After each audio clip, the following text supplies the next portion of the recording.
Assalamualaikum warahmatullahi wabarakatuh. Perkenalkan, saya Fatur Rahman Suanda dari kelompok 6 akan membacakan hasil presentasi kelompok kami. Pertama-tama itu kelompok kami beranggotakan Berlianda Habibi, Alexander Ripata, Rahmat Lailatul Qadri, dan Fatur Rahman Suanda. Materi yang akan saya bacakan itu pertama tentang executive compensation. Pertama itu, apakah diperlukan kontrak insentif? Menurut Fama pada tahun 1980 itu tidak. Mengapa? Pasukan reputasi di pasar di tenaga kerja manajerial cukup untuk memotivasi manajer untuk bekerja keras dan mengasumsikan bahwa pasar kerja manajerial bekerja dengan baik. Dan menurut Wolfson pada tahun 1985, ya, pasukan reputasi membantu memotivasi manajer, tetapi kontrak insentif masih dibutuhkan. Selanjutnya itu menyarankan agar pasar kerja manajerial tidak berfungsi dengan baik. Lihat subslide untuk lebih detailnya.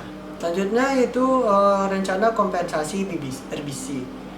Komponen kompensasi manajemen senior, gaji, bonus jangka pendek. Selanjutnya itu bonus tunai atau unit saham yang ditangguhkan. Rencana insentif jangka menengah dibayar dalam unit saham ditangguhkan, dan rencana insentif jangka panjang. Dan selanjutnya itu ada dibayar dalam YSO. Rencana kompensasi RBC lanjutan itu perubahan pada rencana kompensasi pada tahun 2009. Penangguhan pembayaran bonus balik jika terjadi kecurangan atau kesalahan, lebih berat pada ukuran kinerja non-finansial individu, peningkatan kepemilikan saham eksekutif yang diperlukan, efek cakrawala keputusan manajemen. Selanjutnya itu efek pada risiko kompensasi manajer. Selanjutnya itu teori kompensasi eksklusif. Maksudnya di sini itu sifat yang diinginkan dari ukuran kinerja sensitivitas presisi. Umumnya properti ini harus ditukar.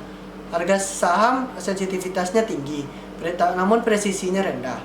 Itu batas pemasuknya, itu cara meningkatkan sensitivitas laba bersih. Pertama itu dengan mengurangi pengakuan.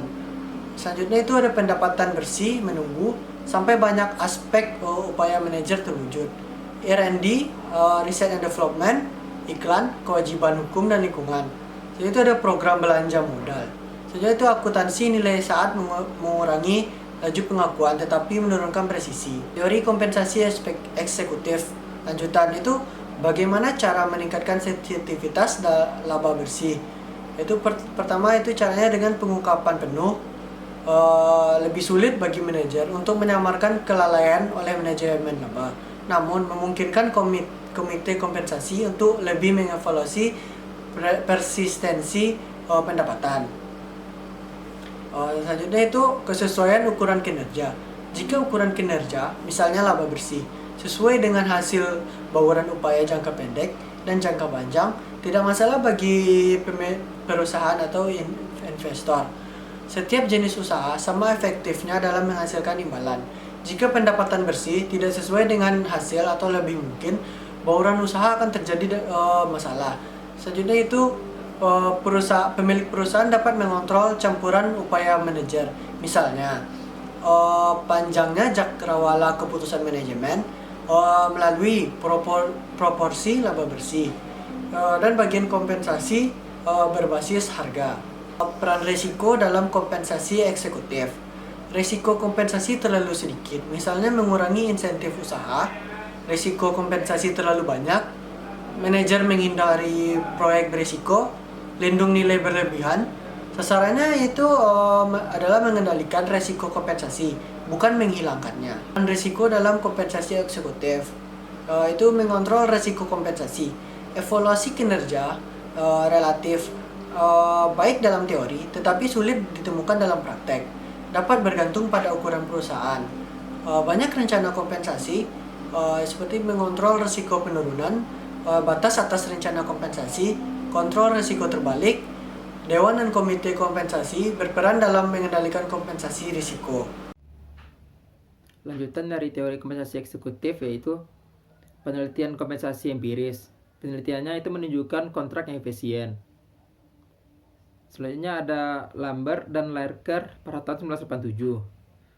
Penelitiannya itu kompensasi tunai yaitu gaji ditambah bonus lebih tinggi berkorelasi dengan ROE daripada dengan pengembalian pada saham. Korelasi lebih tinggi karena noise di NI lebih rendah. Korelasi lebih rendah untuk pertumbuhan perusahaan. Bobot yang lebih tinggi pada ROE dalam rencana kompensasi ketika korelasi antara ROE dan pengembalian untuk saham rendah dan sebaliknya. Injekian dan Nanda pada tahun 2002 yaitu risiko perusahaan lebih rendah, bonus target lebih tinggi. Penelitian selanjutnya yaitu penelitian yang menyarankan kontrak yang efisien. Penelitian ini dilakukan oleh Busman, Injekian, dan Smith pada tahun 1996. Selanjutnya yaitu untuk perusahaan yang berkembang, lebih banyak kompensasi CEO berdasarkan kinerja individu pengukuran. Penelitian ini dilakukan oleh Baber, Kang, dan Kumar pada tahun 1999. Selanjutnya yaitu perubahan pendapatan yang lebih persisten memiliki efek lebih besar daripada kompensasi. Penelitian ini dilakukan oleh Banker, The Rock, Huang, dan Plendujovic pada tahun 2013. Dan selanjutnya yaitu penelitian yang menghasilkan bahwa bonus manajer berhubungan negatif dengan kemampuan manajer. Selanjutnya yaitu politik kompensasi eksekutif. Apakah kompensasi eksekutif terlalu tinggi? Jika demikian, sarankan kontrak yang tidak efisien. Menurut Jensen dan Murphy pada tahun 1990, hal tersebut tidak terlalu tinggi, tetapi manajer tidak menanggung risiko yang cukup. Mereka perlu menyimpan lebih banyak stok. Apakah kompensasi eksekutif mengabaikan kerugian luar biasa? Lalu bagaimana dengan perolehan luar biasa? Gay dan Miller pada tahun 2009 menyarankan manajer tidak membayar lebih dan menyarankan peningkatan kompensasi manajer karena peningkatan ukuran perusahaan dan peningkatan risiko kompensasi. Selanjutnya, apakah parasut emas mengurangi insentif usaha? Sumber kritik terhadap kontrak yang efisien karena tampaknya memberikan imbalan kepada orang miskin kinerja. Namun, Rao dan Su pada tahun 2012 menyimpulkan parasut emas konsisten dengan kontrak yang efisien. Selanjutnya, nilai saham dan ESO untuk manajer kurang dari biaya untuk perusahaan. Kompensasi manajer tidak setinggi yang diyakini sebagian orang. Selanjutnya, manajer menolak risiko, tidak bisa mendiversifikasi kepemilikan saham. Selanjutnya, kemampuan untuk menjual saham dan ISO biasanya dibatasi. Oleh karena itu, saham dan ISO kurang bernilai bagi manajer daripada pengeluaran untuk perusahaan. Ingat biaya ISO berdasarkan IFRS nomor 2 dan PSAK 123R berdasarkan peluang biaya ke perusahaan. Perbedaan antara nilai ISO dengan manajer dan biaya ISO untuk perusahaan diilustrasikan oleh Zions Bancorp. Selanjutnya yaitu teori kekuatan eksekutif kompensasi. Teori daya memantah versi kontrak PAT yang efisien. Manajer menggunakan kekuatan di perusahaan secara oportunis untuk mendapatkan lebih dari utilitas reservasi. Oportunisme dibatasi oleh kemarahan. Perangkat untuk menyamarkan kompensasi dan kemarahan yang berlebihan yaitu konsultan kompensasi, kelompok sebaya, penundaan pemberian penghargaan ISO. Selanjutnya, mengontrol kekuasaan manajer yang berlebihan atas kompensasi. Diperlukan tata kelola perusahaan yang baik. Tata kelola perusahaan dibantu oleh pengungkapan penuh. Yang pertama, mengurangi kemampuan manajer untuk menutupi kelalaian oleh manajemen laba. Selanjutnya, membantu mengidentifikasi pendapatan persisten. Yang ketiga, memungkinkan komite kompensasi untuk mengikat pembayaran dengan kinerja dengan lebih baik. Selanjutnya, membatasi kompensasi berlebihan dengan pengungkapan penuh jumlah kompensasi kepada investor. Selanjutnya yaitu mengontrol kekuasaan manajer yang berlebihan atas kompensasi. Peraturan pengungkapan yaitu pertama, diskusi dan analisis kompensasi, peningkatan pengungkapan manajemen risiko, batasi pengurangan pajak dan kompensasi, katakan bayaran, tetapi biasanya hanya penasehat. Terlepas dari kontrol-kontrol ini, teori kekuatan tampaknya memiliki validitas.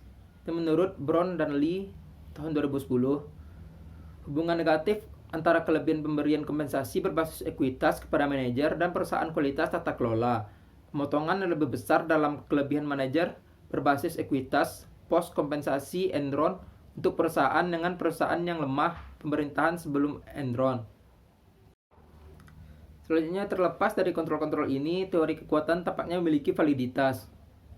Itu menurut Brown and Lee tahun 2010, hubungan negatif antara kelebihan pemberian kompensasi berbasis ekuitas kepada manajer dan perusahaan kualitas tata kelola. Pemotongan yang lebih besar dalam kelebihan manajer berbasis ekuitas post kompensasi Enron untuk perusahaan dengan perusahaan yang lemah pemerintahannya sebelum Enron. Selanjutnya yaitu signifikansi sosial tenaga kerja, manajerial pasar yang bekerja dengan baik. Yang pertama, kualitas upaya manajer penting untuk kesejahteraan sosial. Motivasi upaya memerlukan ukuran kinerja yang informatif. Selanjutnya, langkah-langkah informatif mendorong pertukaran yang efisien antara sensitivitas dan presisi.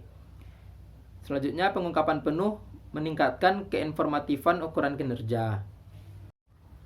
Kesimpulannya adalah pelaporan keuangan memainkan dua peran penting dalam memotivasi upaya manajer, memberikan input ukuran kinerja ke dalam kontrak kompensasi, membantu komite kompensasi mengikat pembayaran sesuai kinerja, mengontrol kekuatan manajer, dan meningkatkan efisiensi kontrak, meningkatkan kinerja pasar kerja manajerial.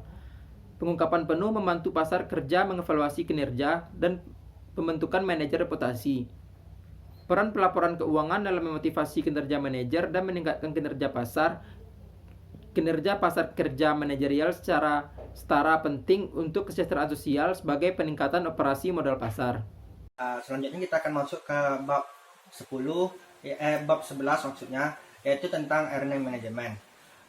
Baiklah, kita akan mulai dari definisi earning management itu sendiri. Earning management menurut Scott 2003 mendefinisikan earning management sebagai sebuah tindakan yang dilakukan melalui pilihan kebijakan akuntansi untuk memperoleh tujuan tertentu. Misalnya untuk memenuhi kepentingan sendiri atau meningkatkan nilai pasar perusahaan.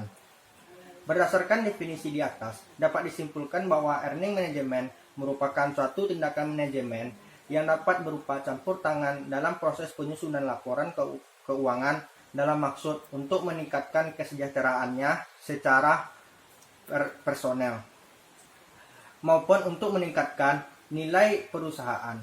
Earning management dipandang dari dua perspektif, yaitu perspektif pelaporan keuangan dan pengontrakan.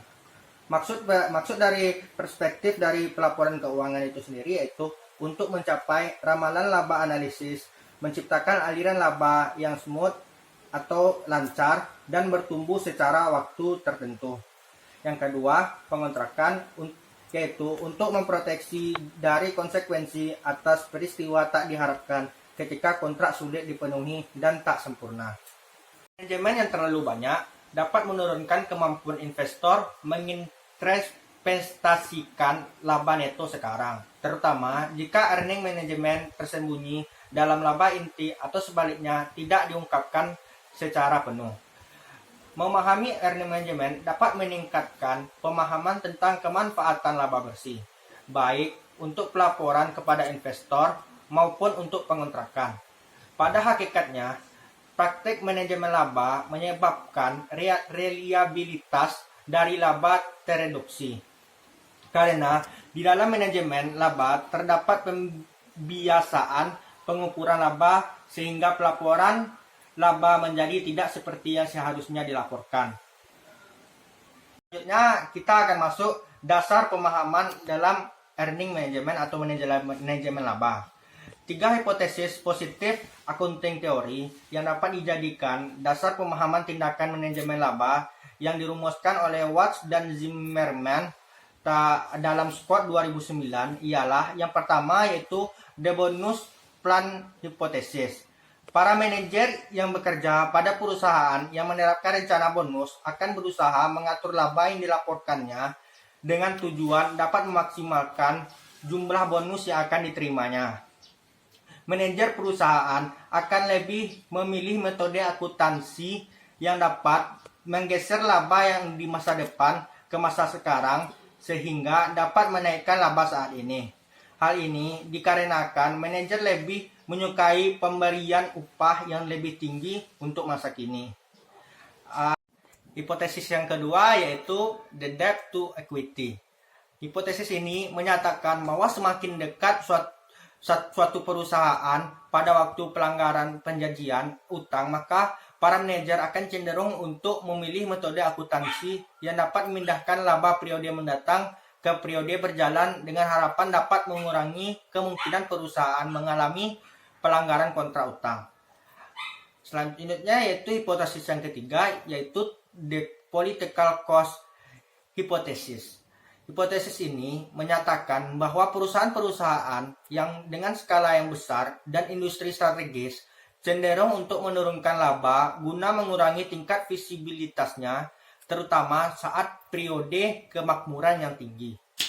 Selanjutnya kita akan masuk kepada tujuan dari manajemen laba sendiri. Pihak manajemen melakukan earning management untuk beberapa tujuan. Di antaranya yaitu yang pertama yaitu penentuan bonus. Yang kedua, mencapai ekspektasi laba investor berpengaruh pada bunga saham. Yang ketiga yaitu penentuan kontrak utang jika laba bersih sebagai basis. Yang keempat yaitu IPO, informasi laba mengawali penentuan harga saham. Baiklah, kita akan masuk kepada yang ketiga yaitu faktor-faktor yang memotivasi manajer dalam melakukan earning management. Beberapa faktor yang memotivasi manajer melakukan manajemen laba menurut Scott tahun 2009 yaitu yang pertama, motivasi kontraktual lainnya.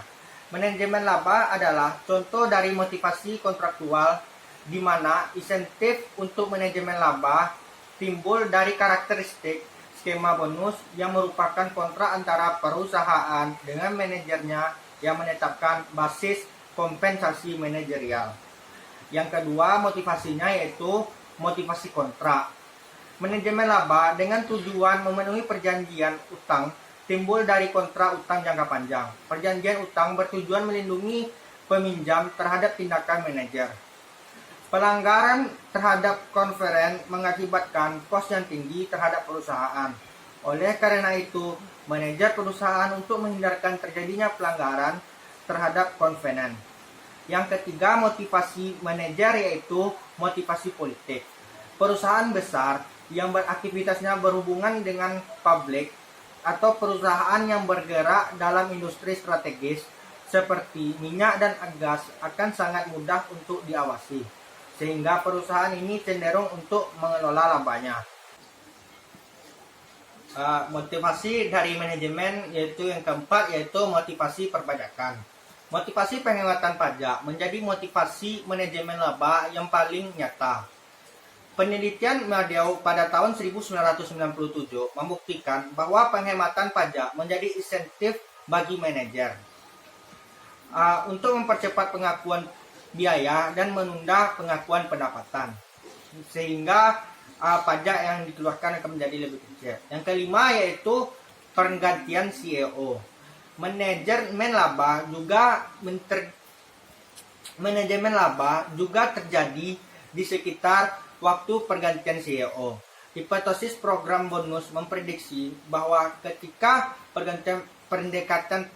mendekati pengunduran dari CEO, maka tindakan yang dilakukan adalah memaksimalkan laba untuk meningkatkan bonus mereka. Sedangkan CEO yang kinerjanya buruk akan melakukan manajemen laba untuk memaksimalkan laba mereka dengan tujuan mencegah atau menunda pemberhentian mereka.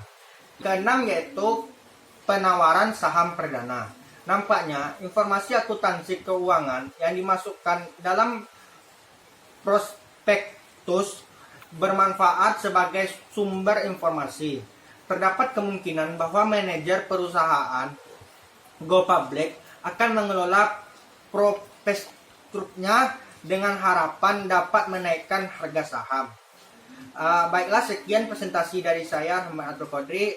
Selanjutnya akan dilanjutkan oleh teman saya yaitu Berlianda Habibi. Baiklah, selanjutnya saya Berlianda Habibi akan menjelaskan pola manajemen laba. Menurut Scott tahun 2009, pola manajemen laba dapat dilakukan dengan cara yang pertama itu taking embed, yaitu selama periode ada tekanan organisasional atau organisasi. Selanjutnya itu menghapus overhead aset demi biaya mendatang harapan. Yang kedua itu ada income minimization. Selama periode prioritas tinggi di US dipertimbangkan pajak. Yang kedua itu sama dengan di atasannya kurang ekstrim. Kemudian yang ketiga itu adalah income maximization, yaitu ada serangan laba sebagai ukuran bonus penyimpangan dari perjanjian kredit. Jadi itu ada penggunaan akrual. Yang keempat itu ada income smoothing, yaitu selama manajer berharap kompensasi yang besarnya konstan untuk pengontrakan kompensasi efisien. Jadi itu meletakkan laba dapat mengirimkan informasi pihak dalam perusahaan kepada pasar tentang kekuatan laba. Sebenarnya ada itu teknik manajemen laba. Adapun beberapa teknik dalam manajemen laba yang seringkali dilakukan dengan 3 cara. Yaitu yang pertama itu memanfaatkan peluang untuk membuat estimasi akuntansi. Jadi cara manajemen untuk mempengaruhi laba melalui judgement terhadap estimasi akuntansi antara lain yaitu estimasi tingkat piutang tidak tertagih, estimasi kurang waktu, depresiasi aktiva tetap atau amortisasi aktiva tak berwujud, dan estimasi biaya garansi. Kedua itu mengubah metode akuntansi. Perubahan metode akuntansi yang digunakan untuk mencatat suatu transaksi, contoh mengubah metode depresiasi aktiva tetap dari metode depresiasi angka tahun ke metode depresiasi garis lurus. Strategi manajemen laba dengan kepemilikan metode akuntansi dan pengaturan waktu transaksi mempengaruhi manajemen laba dengan produksi akrual kelolaan. Yang ketiga itu menggeser periode biaya pendapatan. Beberapa orang menyebut rekayasa jenis ini sebagai manipulasi dan keputusan operasional.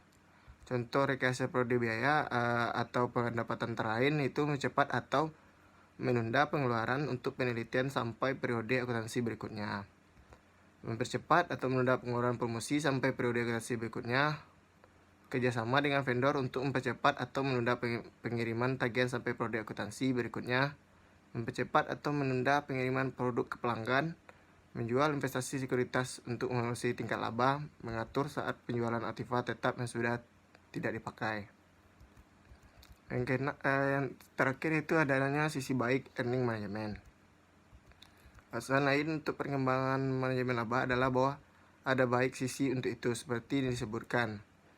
Kita dapat mempertimbangkan sisi baik dari manajemen laba baik dari kontraktor dan perspektif pelaporan keuangan. Dari perspektif kontrak sejauh mana laba manajemen dan kontraktor dan perspektif laporan keuangan.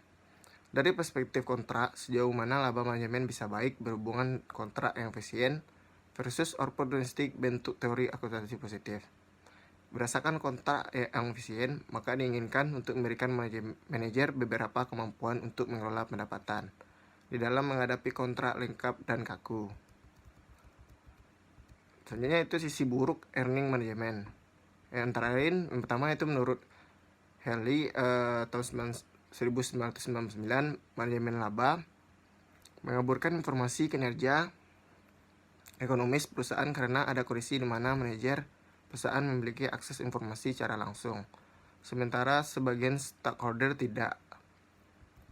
Yang kedua itu kontroversi muncul ketika manajemen laba dikaitkan dengan moral atau etika. Apakah tindakan manajer melakukan manajemen laba tidak akan menyesatkan pemakaian laporan keuangan?